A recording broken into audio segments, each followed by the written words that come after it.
ដូចមានរឿងសត្វភេគេមិនសប្បាយចិត្តជាមួយនឹងសត្វស្វាដែលធ្លាក់មកសង្កត់កូនគេស្លាប់អញ្ចឹងដល់ពេលអញ្ចឹងគេសត្វភេហ្នឹងគេក៏បានទៅពឹងសុភាទន្សាយឲ្យជួយរកយុទ្ធធម៌រកខុសត្រូវឲ្យផងមើលសត្វស្វាហ្នឹងហេតុអីក៏ត្រូវមកធ្លាក់សង្កត់កូនគេស្លាប់ដល់ពេលអញ្ចឹងសុភាទន្សាយគេបានកោះហៅសត្វស្វាមកសួរនាំទៅស្វាគាត់ថាភ័យហើយសួរថាថៃបានភ័យដោយសារតែសត្វតសេះហ្នឹងទូងស្គរដល់ពេលអញ្ចឹងក៏ហៅតសេះមកសួរតសេះថាមកពីសត្វក្នុងព្រៃហ្នឹងប្រកាសអាសន្នដល់ពេលសត្វក្នុងព្រៃថៃបានប្រកាសអាសន្នថាមកអំពីសត្វអណ្ដើកហ្នឹងរត់ឡើងចេញពីទឹកមករត់ឡើងចេញពីទឹកដូចមានភ័យអន្តរាយអីខ្លាំងណាស់អញ្ចឹងដល់ពេលហៅសត្វអណ្ដើកមកសួរអណ្ដើកថាមកពីត្រីក្នុងទឹកហ្នឹងវាផ្អើលត្រីក្នុងទឹកហ្នឹងផ្អើលពេញមកក្នុងទឹកមិនដឹងជាមានហេតុអី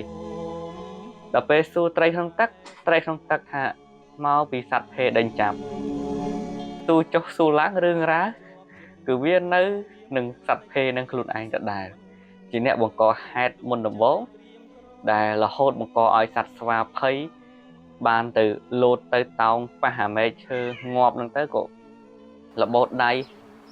ធ្លាក់មកសង្កត់កូនភេស្លាប់ហ្នឹងទៅអានេះវាគ្រាន់តែជាសាច់រឿងដែលយើងស្ដាប់ទៅជាការកម្សាន្តផងប៉ុន្តែវាមានអត្ថន័យជ្រៅនៅក្នុងការអប់រំនិងគំនិតបើសិនជាយើងអាចពិចារណាទៅគឺថារឿងគ្រប់យ៉ាងដែលកើតមកនៅក្នុងជីវិតយើងនេះវាសិតតែមានហេតុផលដ៏សមរម្យដ៏ត្រឹមត្រូវហើយសិតសឹងតែកើតឡើងដោយខ្លួនយើងខ្លួនឯងនឹងទៀតអត់មានអ្នកណាមកបង្កឲ្យយើងទេត្រឹមវេលាប្រត់ទៅ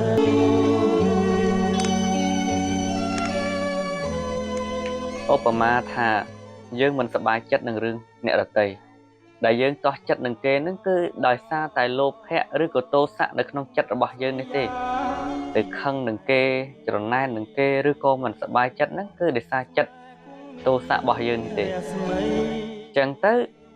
ក៏វាសម្គាល់ថាអ្នកដទៃហ្នឹងគឺធ្វើឲ្យយើងមិនសប្បាយចិត្តអីអញ្ចឹងឬក៏ដូចជារឿងផ្សេងទៀតដែលយើងជួបនៅក្នុងសង្គមជាក់ស្ដែងឧបមាថា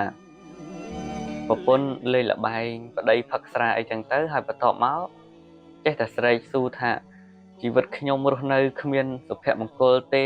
គ្មានសេចក្តីសុខទេតែមុនអាហ្នឹងយើងចេះតែស្រែកសួរចឹងទៅប៉ុន្តែយើងអត់មើលប្រភពជាក់ស្ដែងថាបច្ចុប្បន្នសប្តាហ៍ថ្ងៃហ្នឹងយើងកំពុងតែធ្វើអីយើងអត់បានសម្លឹងអញ្ចឹងឬក៏ដូចជាក្មេងប្អូនអីចូលចិត្តលេងសប្បាយទៅដើរលេងសប្បាយហឺហាទៅភ្លេចរៀនភ្លេចសូត្រអីចឹងទៅបន្ទាប់មកក៏ប្រឡងធ្លាក់លទ្ធផលនៃការសិក្សានឹងមិនបានល្អទៅក៏បន្ទោសនេះបន្ទោសនោះទៅថាមកពីគ្រួសារនឹងមិនខ្វល់ខ្វាយខ្លះមកពីគ្រូក្នុងថ្នាក់នឹងមិនឲ្យតម្លៃខ្លះមិនយុត្តិធម៌ខ្លះអីទៅរកហេតុផលអីចឹងទៅទាំងដែលខ្លួនឯងនឹង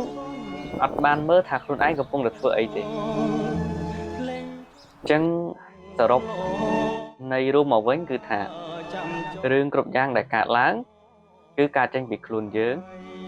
បើសិនជាយើងចេះសង្កេតពិនិត្យហេតុនិងផលនោះឲ្យបានច្បាស់គឺយើងមិនសូវជាមានបញ្ហាស្មុគស្មាញច្រើននៅក្នុងជីវិតទេហើយអាចដោះស្រាយបានដោយល្អទៀតផងហើយក៏មិនខឹងក្រោធមិនទាស់ចិត្តថ្នាំងថ្នាក់ជាមួយអ្នកដទៃទៀតអាហ្នឹងបើសិនជាយើងចេះសង្កេតពិនិត្យតែបើសិនជាអត់ទេរឿងគ្រប់យ៉ាងគឺសិតតែអ្នកដទៃអ្នកធ្វើហើយយ៉ាងណាសេចក្តីនេះវាតល់តែរៀនតល់តែសិក្សាតល់តែស្វែងយល់តល់តែតាមដានទើបអាចយល់បានបើគ្រាន់តែឮគ្រាន់តែស្ដាប់ចឹងទៅក៏មិនអាច